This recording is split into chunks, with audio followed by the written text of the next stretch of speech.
खुलुमबाय रायजो राजा नोंथांमोन मैयानि भिडिअ ना बिथां रनजित बसुमतारिया मोनसे लाइनखौ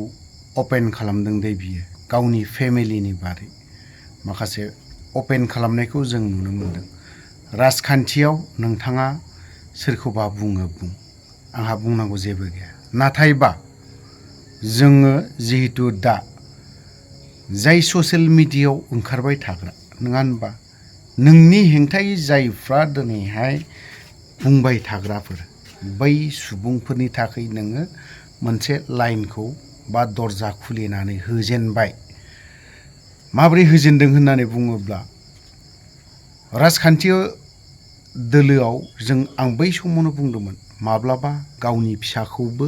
मार्डार खालामफ्लांगोन आरो गावनि फिसाखौबो फानफ्लांगोन नैबेफोरबायदि। दा फैयै फैयै आं बै समावनो बुंखादोंमोन, दा फैयै फैयै जोङो खोनाफिननो मोन्दों मा रनजित बसुमतारिया माने ओरैबायदि गावनि बिसिया जे बेसेबां मा लेखा गोरों ना रोङा आं बेखौ बुंनो थाङा। राजखान्थियाव लेखा गोरों नांलायगौ बे नङा, नाथायबा सासे आबाद मावना जाग्रायाबो गेलेनो हानाय बा मोनथाया अधिकारा दङ। बिथाङा मैया बुंदों जिहेतु अमेन रिजार्भेसन ना जायखिजाया बिबायदि खथाफोरनि बाथ्राखौ बुंदों आरो इलेक्सन गेलेहोनायनि बाथ्राखौ बुंदों। लोगोसे बिथाङा प्रमद बर'नायाव एप्लिकेसन गारहरदों। ओरैनो मुखे मुखे मिडियानि थ्रुयैहाय बिथाङा खावलायदों गावनि बिसिखौ हाग्रामानि हेंथायै देबोरगाव समस्थियाव बिनो टिकेटखौ होनांगौ होननानै बेखिनि बाथ्राखौ। जों नैबेखिनि बेफोरबायदि बाथ्राखौ बिथाङा बुंबाय जेब्ला जोंबो मोनसे बुंनायनि मोनसे लाइनाखौ मोनलांदों। खारन बै समाव रनजित बसुमतारिनि बिसिखौ लानानै रावबो बुङाखैमोन। दा बुंनायनि खाबुखौ बुंहोनायनि खाबुखौ सोर होदों? बिथां डायनामिक लिडार, मोनथिबायना? डायनामिक लिडार, सेकेन्ड लिडार बिथां रनजित बसुमतारिया लाइनाखौ होजेनदों। जों बुंनो लुबैयाखैमोन नोंनि फेमिलिनि बाथ्राखौ लानानै। नोंथाङा जिहेतु बिखौ देबोरगाव समस्थियाव बिबाय जेब्ला मोजांनि बाथ्रा, नोंथाङा बबे समस्थियाव गेलेगोन आरो नोंहाथ' गथ' सानै दं। बै गथ' सानैनि थाखायबो नोंहा केन्डिडेट बिना होनाया मोजां जागोन। आं बेखिनि बाथ्राखौ बुंगोन। जिहेतु नोङो नोंनि बिसिनि थाखाय बिना होनो हाबायबा नोंनि गथ' सानै दङ, गथ' सानैनि थाखाय नोंथाङाबो समस्ति बिना होयोब्ला मोजां। खारन नोंनि गथ'फ्राबो दिनै मिसुर जाजोब्बाय। माब्रै साननो हनो गोरों जाजेनबाय। हारिनि बाथ्रा, दिनै पलिटिक्सनि राजखान्थिनि बाथ्रा बेफोरखौ सावरायजेननो हानाय जाबाय। ओंखायनो नोंथाङाबो रनजित बसुमतारिया नैबे निसिमायावबो नोंनि गथ'नि मुङावहाय एप्लिकेसन गारहरदो आरो ओरैहाय सबायझार समस्थियावबो होदो। नों हरजोंहाय दिपकायाव गेलेखागोन जाहैबाय। नोंनि एज ए हल फेमिलियैनो गेलेजोबोबा आरो साबसिन बेटारसिन जागोन होननानै आं सानो। गाज्रि मोननो नाङा दै, आं बुंनो गोसो गैयामोन बेखिनि बाथ्राखौ। दा बुंनो गोनां बायधता जादों बेखौबो। नोंनि बिसिनि बाथ्राखौ दोनथ', नोंनि गथ'नि बाथ्राखौ दोनथ'। नों नैबे मोनसेखौ साननायासो मोजां। UPPLआ दिनै नोंनो टिकेट होफिनगोन ना होफिना? जिहेतु नोंनि समस्थियाव दिनै खाम्फा बरगयारिया दिनै गेलेनो थांगासिनो दङ। बेयाव नोंथाङा गैखाला होनबा टिकेट मोनला नोङो, बेखौ सिन्था खालामदोंना खालामाखै? ओमफ्राय जों मुखे मुखे खोनानो मोनबावदों निसिमायावहाय रनजित बसुमतारिया गेलेगोन। नाथायबा बावहाय दिनै निर्मला गेलेनायनि टिकेटआ मोननायनि 75% बियो दिनै UPPLनिफ्राय खाथां जानानै दं। 75% खाथां जानानै दं निर्मला। होनबाथ' नोङो दिनैहाय नोंनि गेलेनाय जायगायावथ' नोंहा खुनु माबायानो गैया। नोंनि बिसिनि खोथाखौथ' बाद दोनथ'। नोंनि बिसिया दिनै बहा गेलेगोन गेलेया बे पार्टिनि डिसिसन। नोंथाङा एप्लिकेसनसो होजेनदों नालाय UPPLआ दिनैहाय NDFBनि सावरायग्रा EM बिबानखौ मास मोननै मोनथामसोनि सिगांल'नो होनो हादों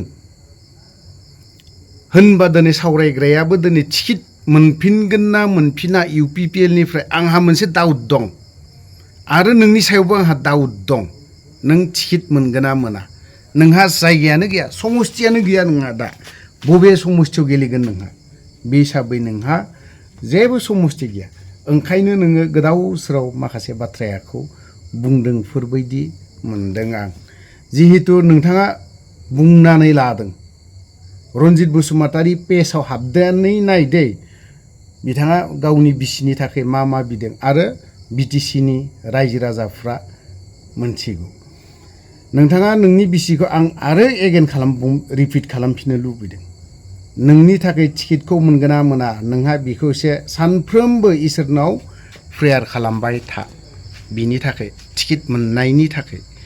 आरो सावरायग्रानि थाखायबो नोङो नोंनि बिसिनि थाखायथ' बाद हो सावरायग्राया सानसे समाव आफादगिरिमोन बे आफादगिरिनो नोङो टिकेटखौ बिना होनो हागोन ना हाया बिनानै बिथाङा गेलेहोनो हागोन ना हाया बेखौबो सिन्था खालामबाय था आरो नोंथांमोननिनो थाफानाय UPPLआवहाय सानजारांनि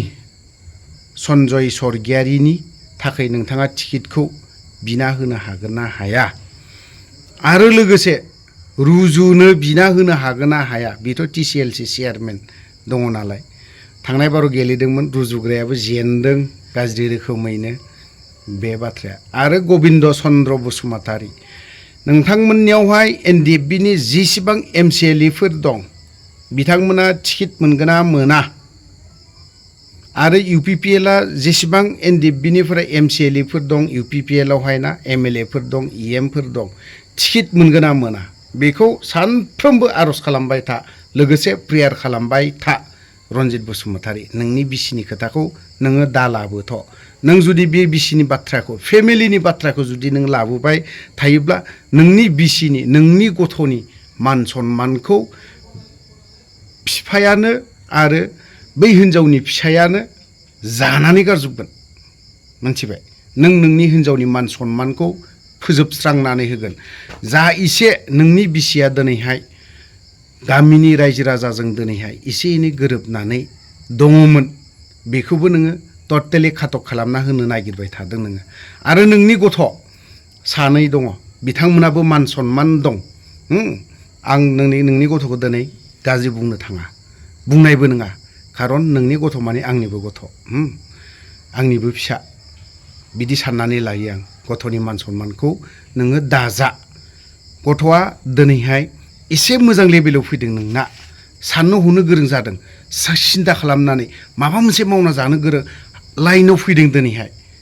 बैफोरनि मान सन्मानखौ नों दाजा ओंखायनो नों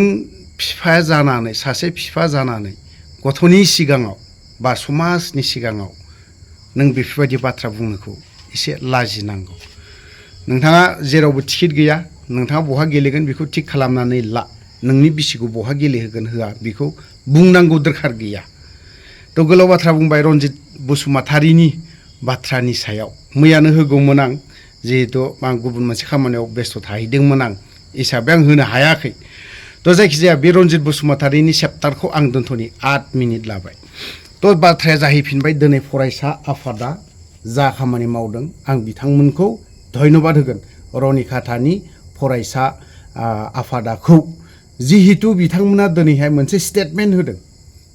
मोजां जादों आं बिराद मोजां मोनदों बाख्नायदों नाथायबा जाय दिनै कालप्रिट होननानै बुंगोन बिथांमोननि स्टेटमेन्टखौ नायनानै ओरैबायदि रोहो रोहो अर जोंफ्लांदों दिनै माइनर गथ'खौ दिनै बेफोरबायदि गाज्रि खालामनो मा गियान सोलोंनो थाखा फैसाया देरसे नङा थाखा फैसाजों गासिखौबो बायनो हाजोबगोन बे नङा जायफोर खालामदों थाखा फैसाजों